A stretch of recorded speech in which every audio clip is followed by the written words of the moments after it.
witness the primeval might that is Godzilla with one L for trademark reasons.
Welcome to the Dreams of Consciousness podcast. If you'd be so kind, would you mind introducing yourself?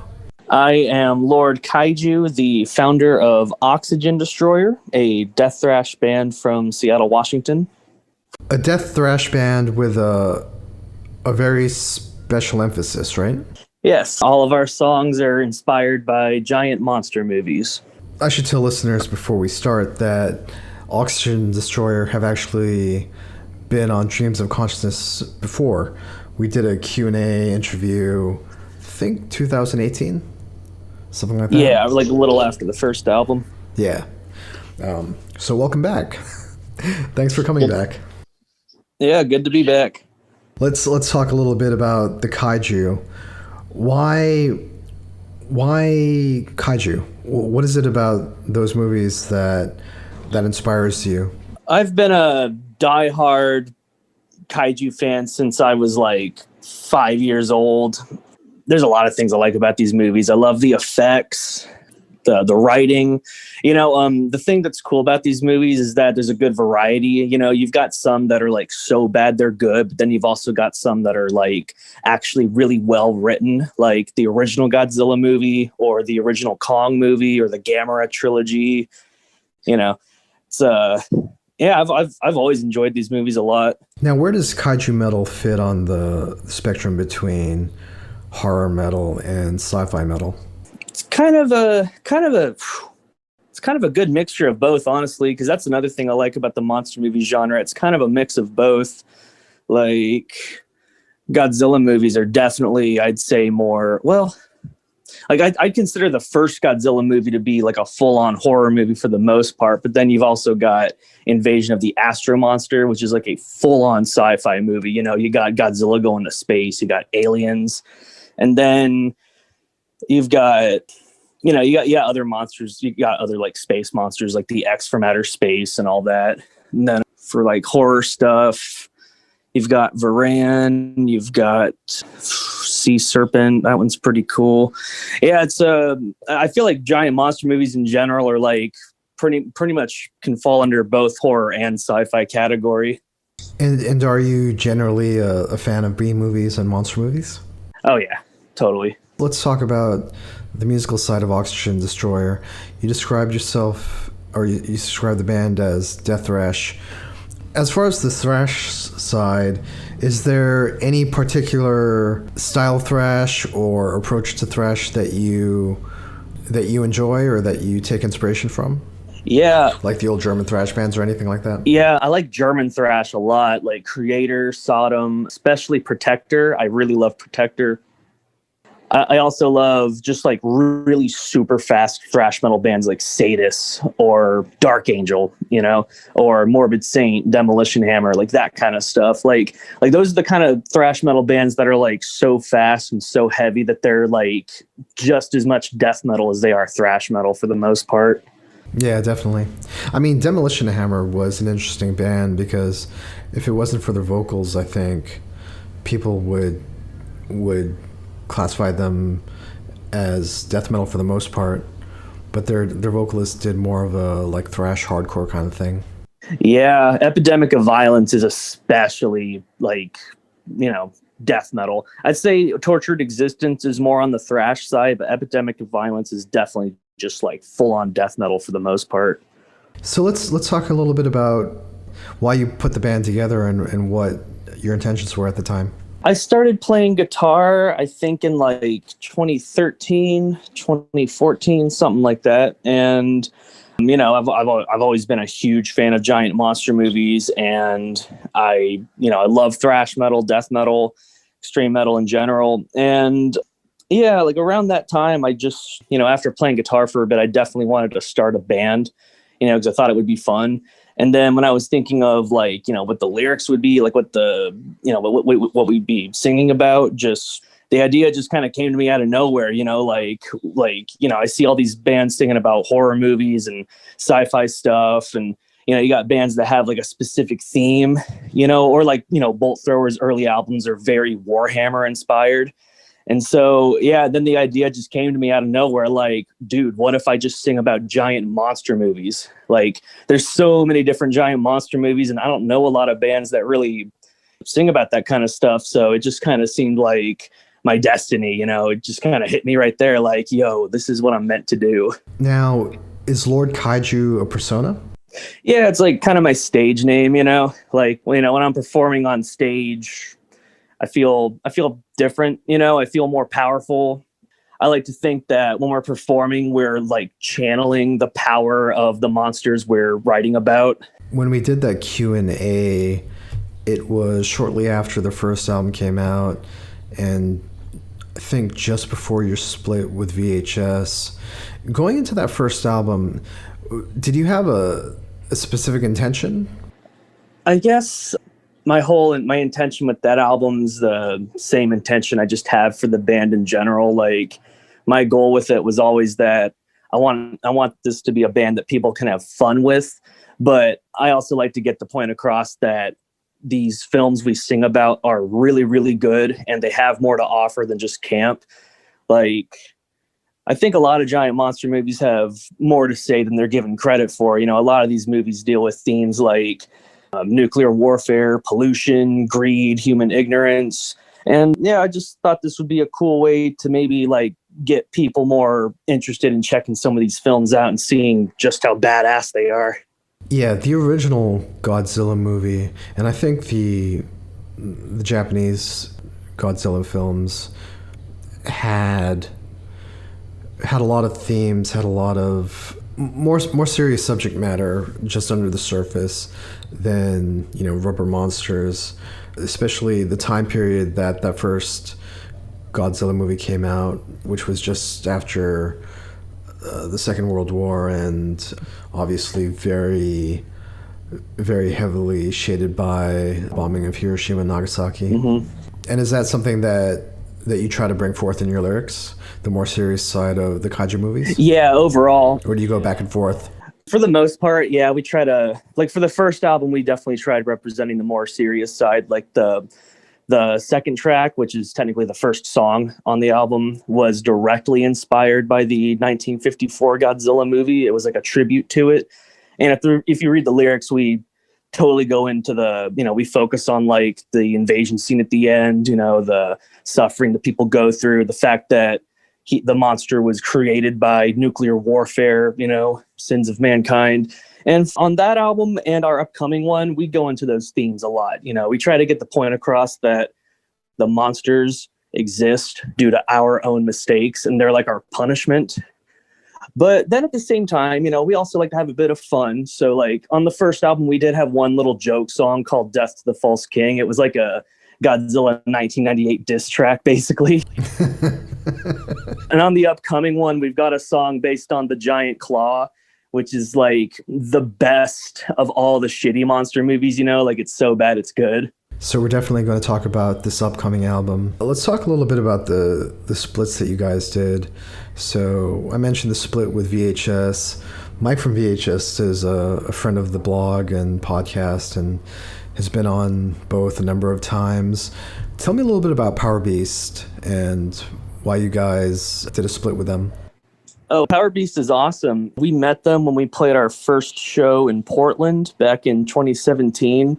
The founder, his name's Brian. He's a super cool dude, and he plays in Enigmatum. Their new album just came out, and it's really good, so I highly recommend it. And yeah, Power Beast, I liked their theme because they sing about monsters too, and Brian's also a diehard kaiju fan like me.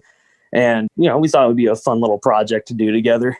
Now, when you guys are doing splits, do you look for bands who work in a similar way as you? Like VHS have most of their songs are based on B movies. Mm-hmm. Yeah, when we do splits with bands, I definitely like to work with bands who are, you know, who write about monsters or sci-fi or horror, you know, similar stuff to our lyrical themes. And I really love VHS and Power Beast. I think both those bands, you know, like they're into the same kind of stuff we are. And what was fun about doing those splits was that I feel like all of our bands fit well together, but we still sounded different enough from each other that, you know, when people listen to those splits, they're getting plenty of variety out of it too.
So on August 27th of this year, Sinister Monstrosities, spawned by the unfathomable ignorance of humankind, will be coming out through Redefining Darkness.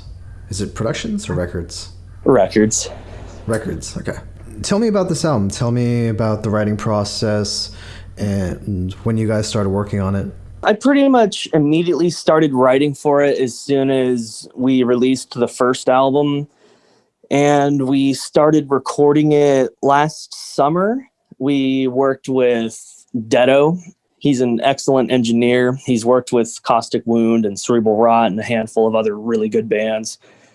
And yeah, it probably could have been out last year, but the pandemic slowed everything down. But yeah, I'm glad it's finally going to be coming out soon. The lyrical themes on the new album have a good balance. Like the first album was mostly directly inspired by just Godzilla movies, but the second album has more variety. So like the A-side takes influence from a handful of Japanese monster movies. And then the B-side focuses more on like American monster movies or UK monster movies like The Beast from 20,000 Fathoms or Gorgo, stuff like that. Would you say that there's a difference either in the approach or maybe the seriousness between let's say Western monster movies and Japanese kaiju movies? One big difference I've noticed between both are how they present the monsters themselves. Like in most Western monster movies, the monsters are pretty straightforward, very, they're just like animals, basically. Like the Beast from 20,000 Fathoms and the giant ants from them are very basic, they act like animals. And then you watch Japanese monster movies, and in those films, their monsters have a lot more personality, they're almost more relatable in a way. And so, and if you look closely, if you think about it, some of those monsters like Godzilla and Gamera, they have very human looking eyes. Even though they're reptiles, they don't have reptilian eyes. They have human looking eyes. I always felt like the monsters featured in Japanese monster films were more relatable in a way. They have more humanity in them. Tell me a little bit about your writing process. You mentioned that you started working on this album just after the first album came out. Do you write most of the songs on your own? Yeah, I have a very specific sound and vibe I want to go for. So the way it works is I write all the riffs, I write all the songs, and then me and Chris, the drummer, we get together and we jam and we work on drum parts. Sometimes I already have an idea of what I'd like him to do, but he'll come up with some really cool ideas that I wasn't even thinking of. And yeah, that's a fun process. And then once me and him pretty much have all that figured out, I teach Joey and Paul how to play the songs, and Joey does all the solos too. I'm more of a rhythm guitarist, so I let him handle the guitar solo stuff. He's the shredder, You're from the Hetfield Millie School, right? Rhythm guitarist / vocalist?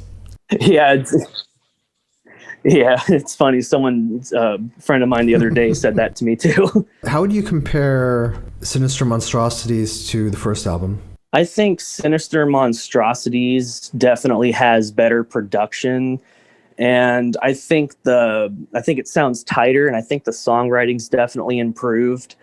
There's a little like I think we've done a good job at keeping the sounds that people loved us for on that first album, but kind of taking it to a new level. Like it's a little faster.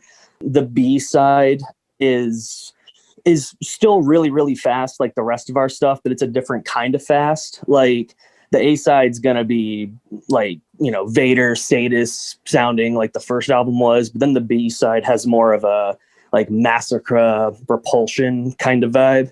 Tell me a little bit about recording with Dedo. Had you worked with him before? Yeah, we did the split with Power Beast was our first time ever working with him. I liked his work with all the other bands, and I heard great things about him, so I figured that would be a good opportunity to work with him and get an idea of what it's like to work with him. And it went great. He's a super great dude. He's very talented, laid back. Yeah, when we recorded the second album with him, we went 2 weeks in a row. We just recorded for 2 weeks in a row. And yeah, he's like the perfect dude to work with, honestly. Just very calm, very, very helpful. And his setup's really cool too. He has like a hybrid setup. So like we recorded reel to reel, but he has it hooked to his computer. So we're still able to go back and fix any mistakes or any parts that we think could sound better. Dan Lowndes from Cruciamentum mastered the album. How did Lowndes get involved with this? Dedo works with him a lot, actually. Dan's done mastering for a lot of his other releases. So their styles just work really well together. And I love Dan's work too. So I'm glad that we got to work with him in the end as well. So you mentioned that this album could have been released last year. Did the pandemic affect the recording of the album? Recording went really, really well, actually. It's just the pandemic slowed down other things, like processing or the artwork, things like that. So this will be your second album for Redefining Darkness. Tell me a little bit about your relationship with them and how you guys initially got signed to them. So when we completed the first album back in 2018, we just released it ourselves. We just, we put it online and made some CDRs out of it. And then I think about a month or two later after it came out, Thomas discovered it and he sent me a message telling me that he wanted to give it a proper CD release. And Thomas is a super cool dude, very nice. He's done a lot for us. I fucking love the guy. We've been working with him ever since then, and he's done a lot for us. And I'm glad we got to release this new album through him.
At the time we're having this conversation, the album will be out in about 2 weeks. Do you guys have any plans for promotion? Shows, live streams, anything like that? We're opening for Violence in our area later this month. We're going to be playing with them and our friends in Petrification.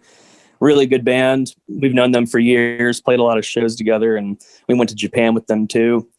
And then after that Violence show, I'm not sure, we might take a break from shows from the rest of the year after that, because it looks like things are getting a little uncertain again. So we'll probably just wait till next year and see if things get better. I'm already writing album 3 though, so we're making progress. Well, tell me about album 3. What can we expect from that? I won't reveal which films. Okay, album 3 is going to be a tribute to 3 movies in specific, 3 of my favorite kaiju films ever. They mean the world to me.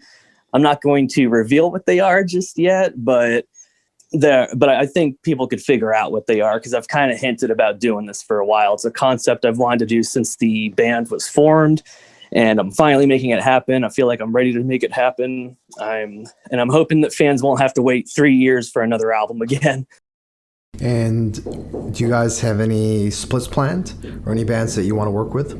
I won't reveal them just yet, but we do have 2 more split EPs planned, and one of them will be coming out before the year ends. So, Sinister and Monstrosities, spawned by the Unfathomable Ignorance of Humankind, will be coming out August 27th of this year through Redefining Darkness Records.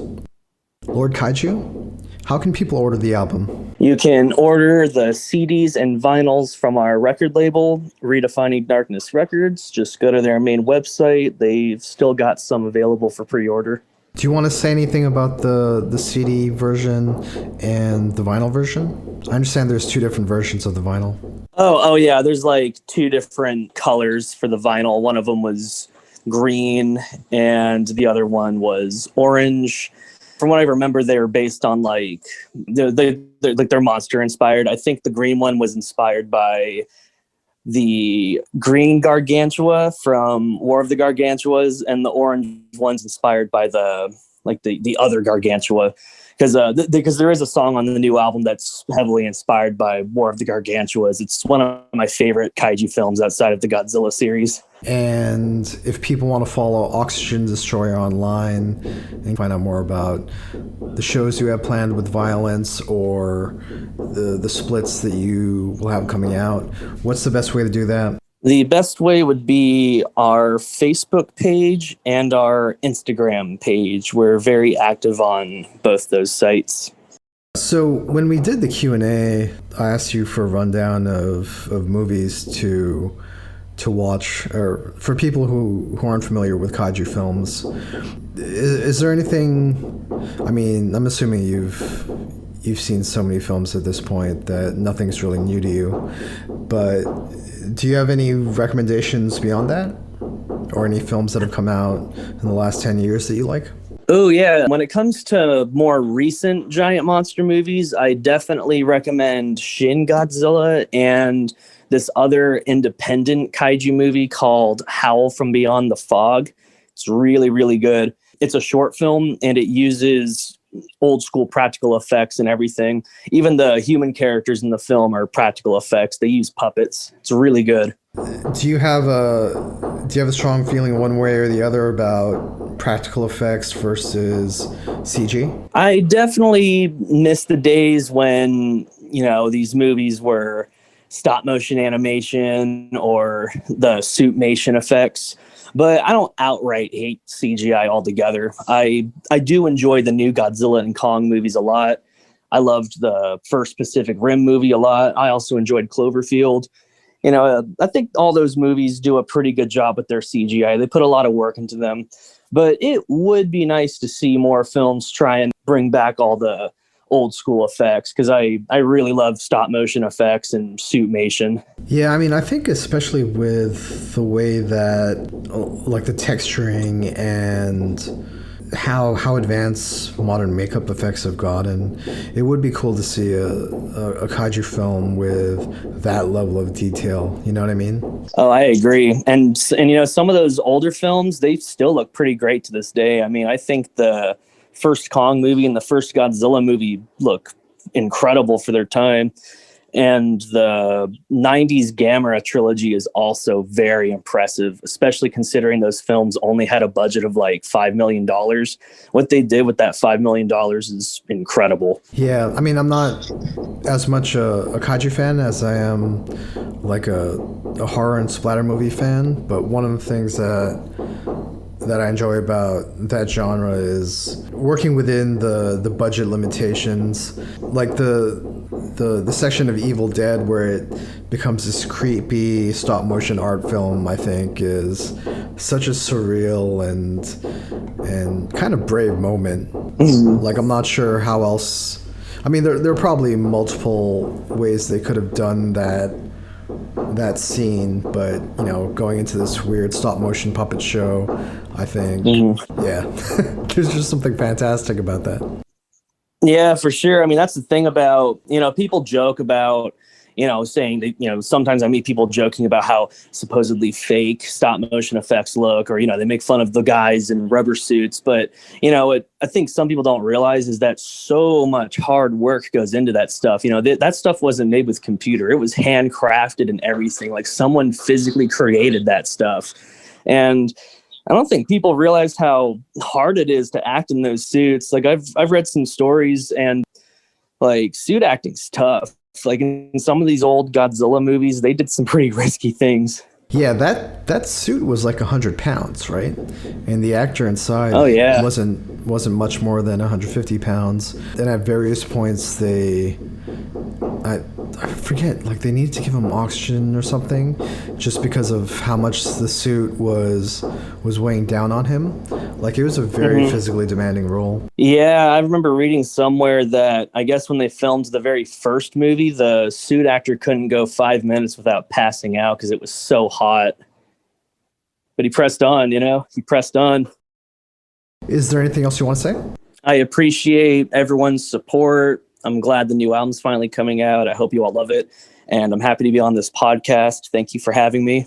Thank you so much.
It's Mecha Godzilla!